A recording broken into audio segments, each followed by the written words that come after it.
Thank you for joining us for Rosie Rewired, a podcast about women who are building, leading, and shaping technology, not as an exception, but as an everyday reality.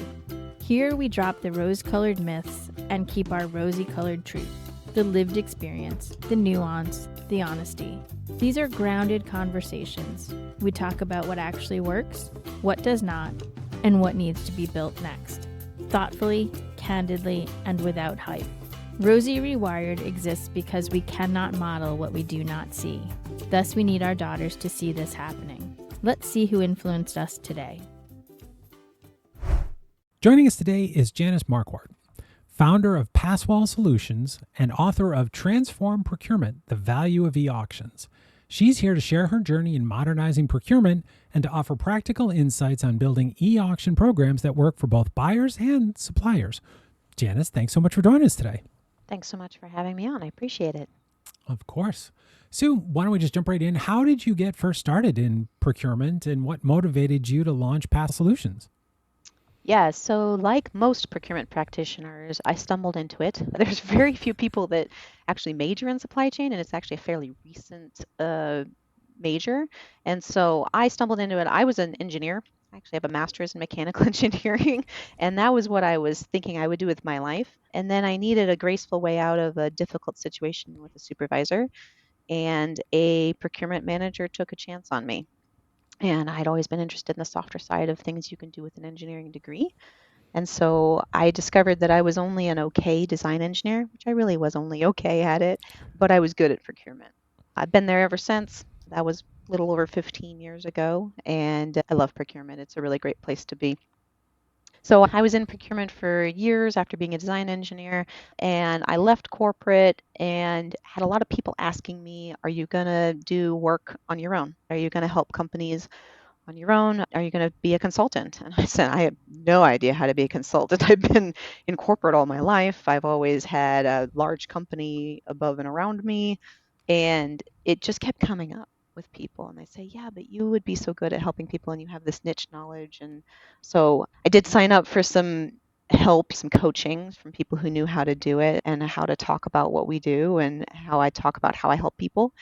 And then I launched Passwall Solutions from there, and it's been pretty successful. I'm going on 2 years here, and I wake up every morning and I hope that I'm going to still be allowed to do it, because I really have found that it's something I love. What's interesting about being in consulting is it's like being an intern, but you actually know stuff, but you get to work with a company for a short period of time, learn how they work, help them out, and then you leave and nobody feels bad about the fact that you left. I always used to say when I was in corporate, I wanted to be an intern forever because I loved being an intern, and I get to do that now. But on the other hand, I'm really adding value from day one, whereas interns maybe never add value as they're learning. So. That is true.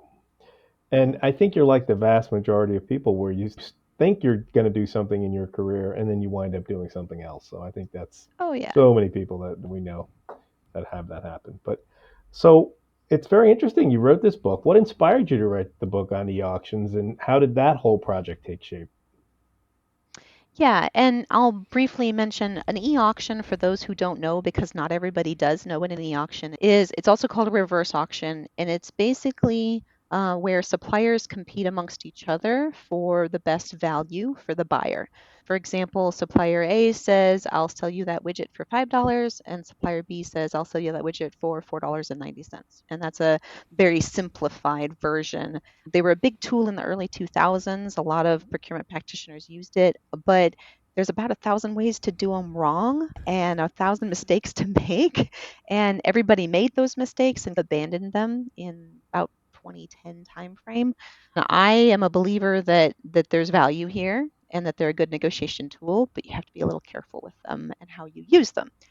And I was part of a team, I was the head of a team that did e-auctions, and we ran 2,400 e-auctions a year for everything over $100,000. So I ran a lot of e-auctions, and that was me and my team of 2.5 people. That half person is an intern or part-time person. We would often have one of those.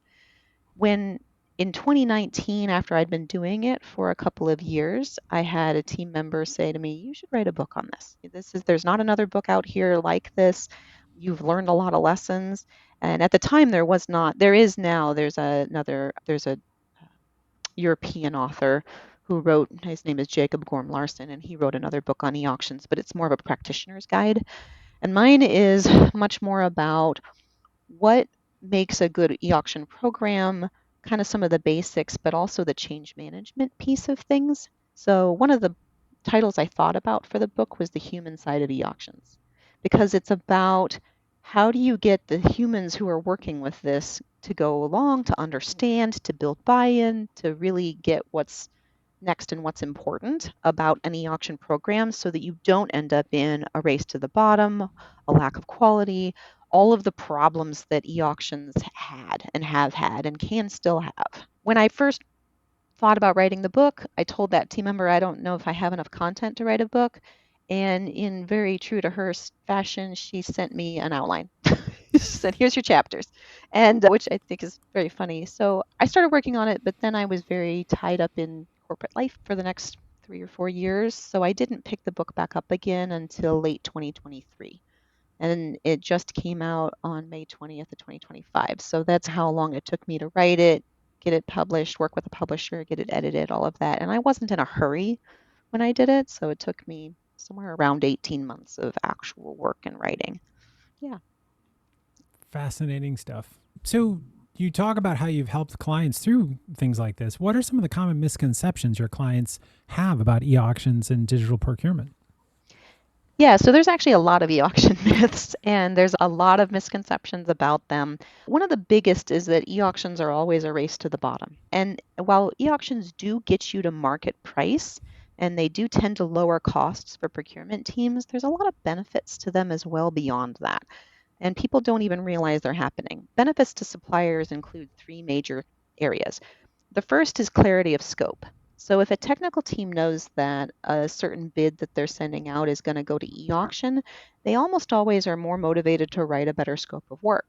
And one of the nice things about our current world is that we have these large language models that will give them something other than a blank piece of paper to write a scope of work with. So jealous of the current large language models because I had so many technical team members who wished they had some help writing a scope of work, even if it was not quite right. It's always easier to edit something than it is to write on a blank piece of paper. So this perception that it's only a race to bottom, there's really other benefits. One of them is better scopes of work. I've talked to multiple suppliers that I've said, yeah, but when we did e-auctions, didn't you see better scopes of work out of us? And they were always like, yeah, actually we did. Your scopes of work got a lot better when you started doing an e-auction program. And then the second piece of it is speed, right? So once an auction ends, and auctions only take 10, 30 minutes instead of days. Normally a negotiation with a supplier takes days to refine and do, and instead an auction is done very quickly. And the supplier knows at the end of that auction where they stand. They know if they probably have the business, they know if they don't, they know if they're way outside the market. And that's the other piece. The third leg of it is transparency. So a supplier understands where they are in the market. If they continually get offered bids and RFPs, but then they never get the business, then they often are like, what gives? Why do we never get this business? We have a really high quality product. You might, but it might be over-engineered. It might be too much for what we actually need. And it's helpful to know, okay, your pricing is 20% high, 40% high. You're third place in the market.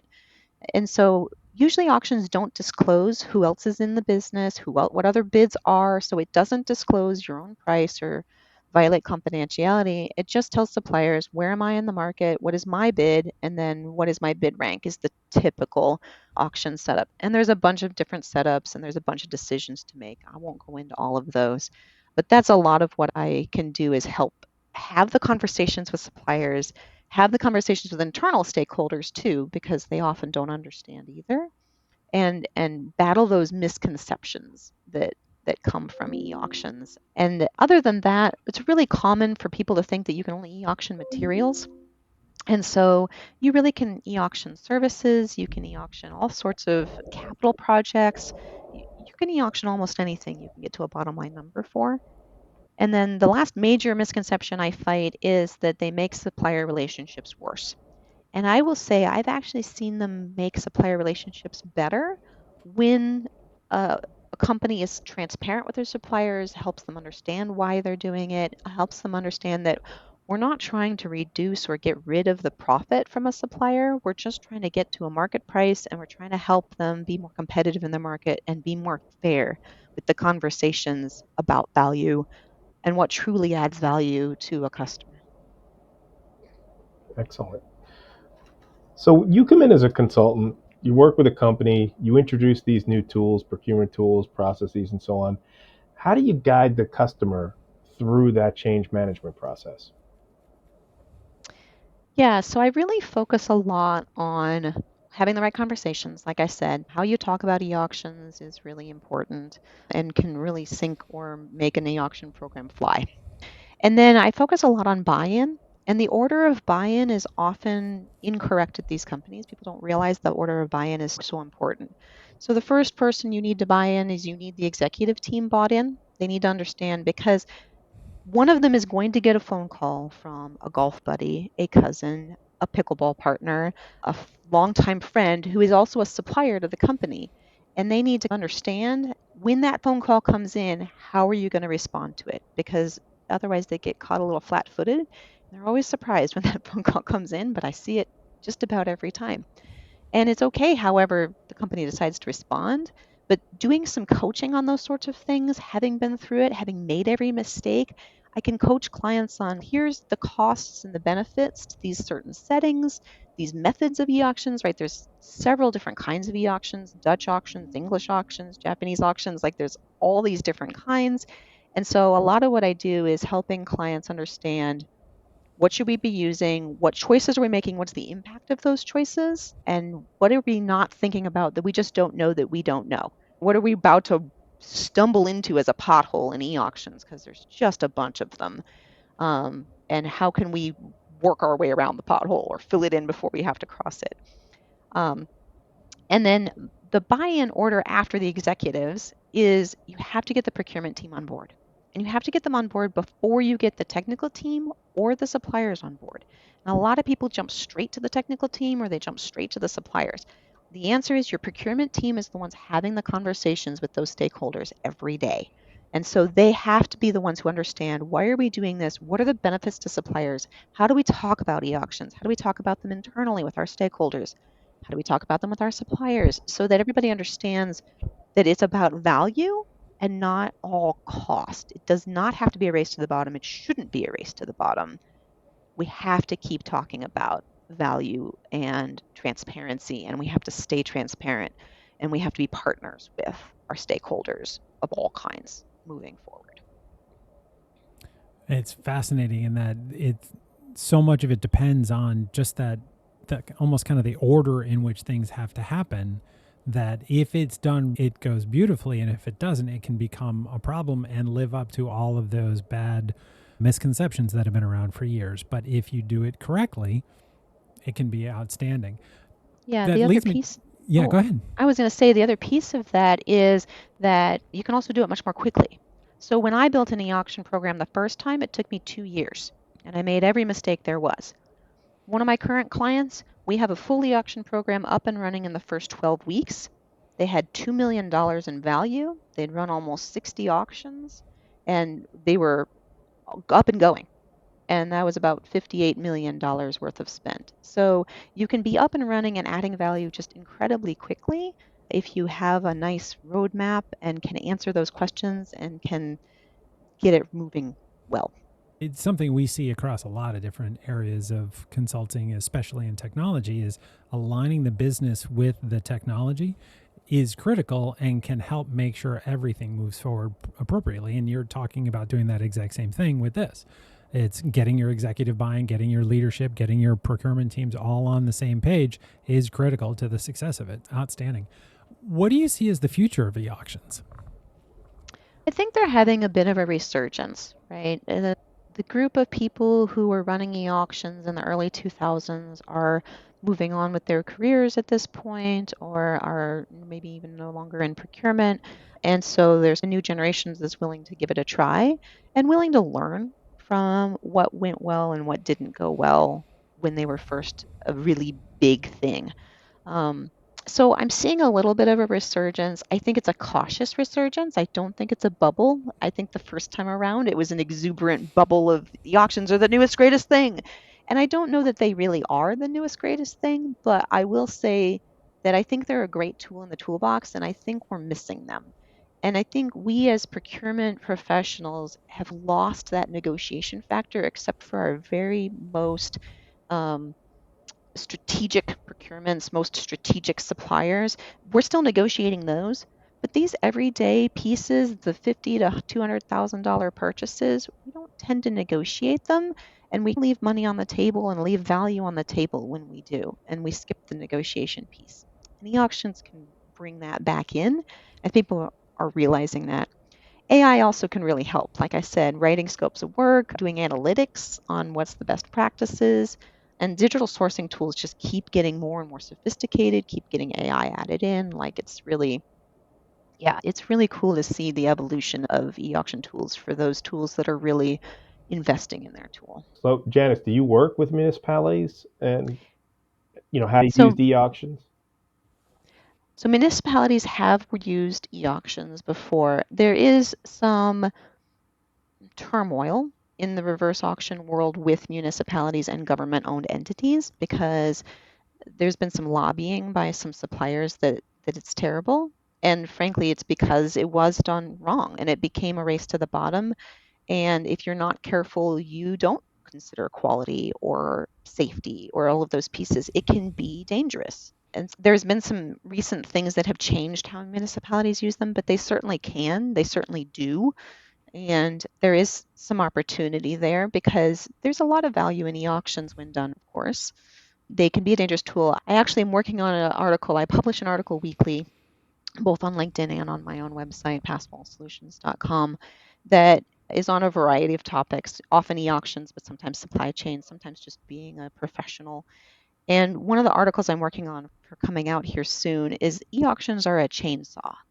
Often people call e-auctions a hammer, but I think they're not a hammer. They're a chainsaw because a chainsaw is something that can be dangerous. It requires some special equipment. It requires some training. Yes, anybody can pick one up and work with it, and they can probably cut a tree down.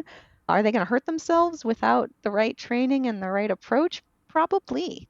So would it be better if they had someone helping them, training them, showing them how to use it, providing them the proper PPE? And that's one of the things about e-auctions is they can be a bit of a strange tool. But the other thing is that chainsaws also can make these beautiful sculptures out of wood. If you've never watched a YouTube video of a chainsaw competition, go find one. They're delightful. And they make these beautiful works of art with fine details and fine lines that you never would expect a chainsaw to be able to do. And so e-auctions are similar to that. They're not a hammer, they're a chainsaw.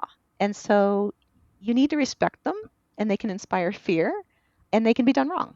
But they also can create wonderful things, and they can be the absolute best tool for the job.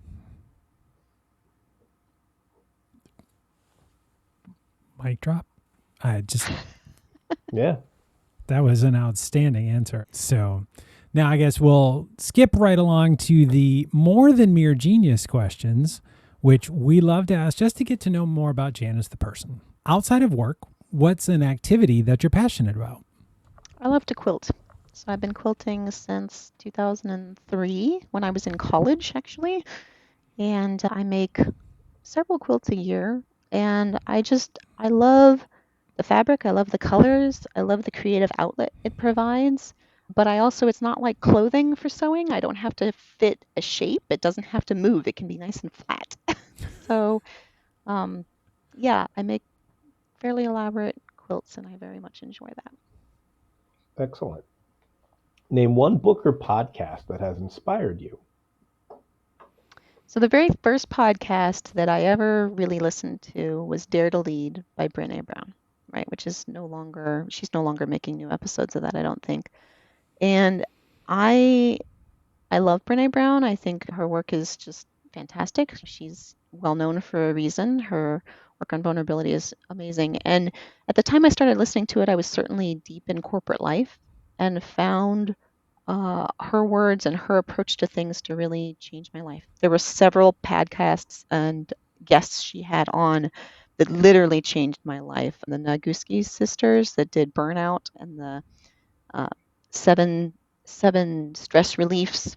That one is that podcast just it changed my life. Yeah. Outstanding. I'll have to go definitely look that one up. Who was an important mentor for you at any point in your life?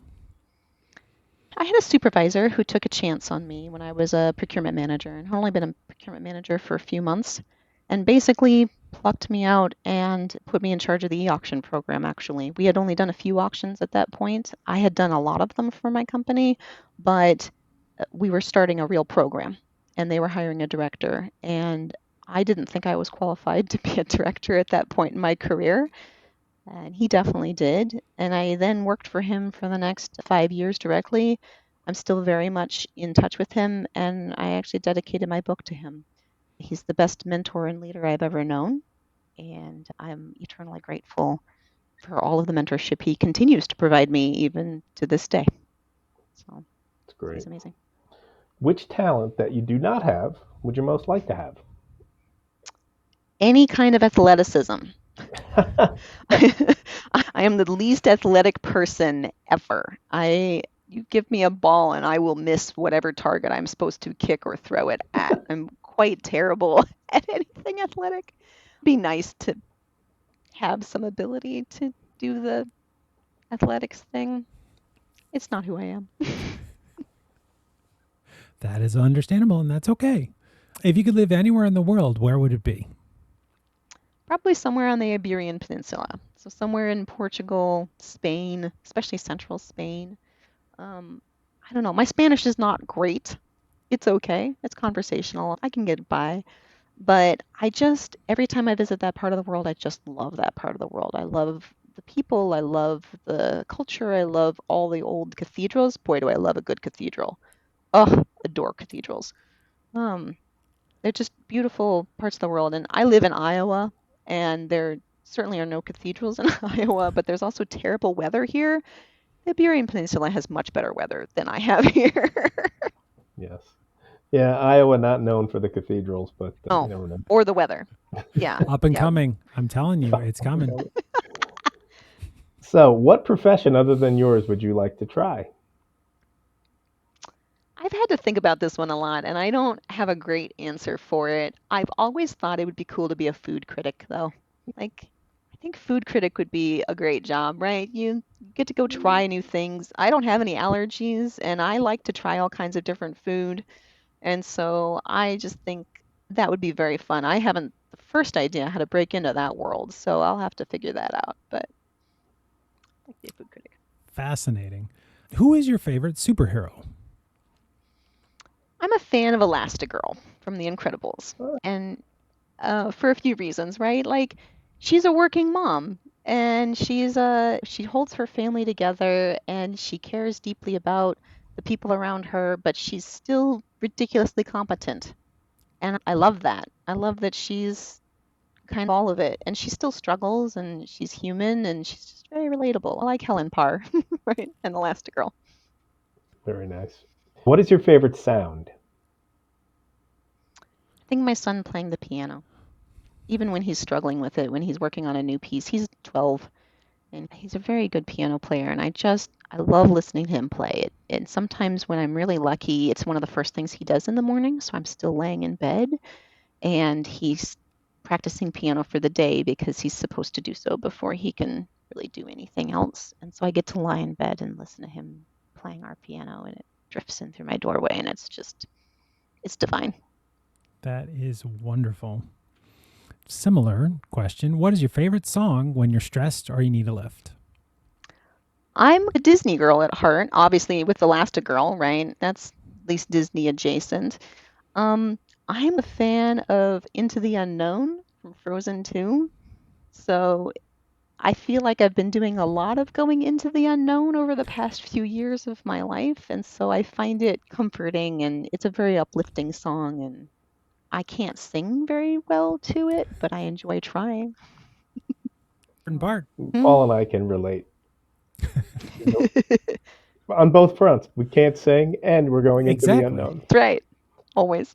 And so our final question, what is the one thing you most want to be known for after you're gone?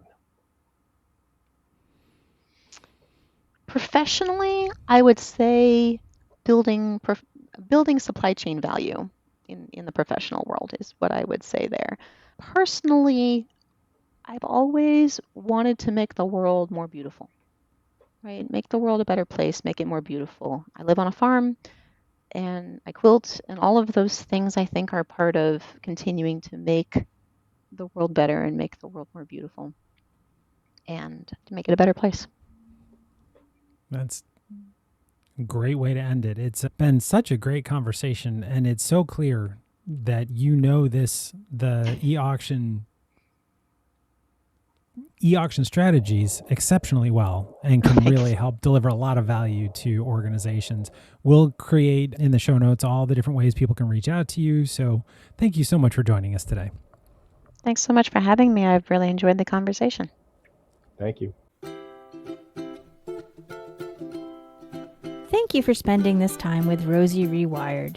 We'd love to hear your feedback, so please see our show notes on how to contact us.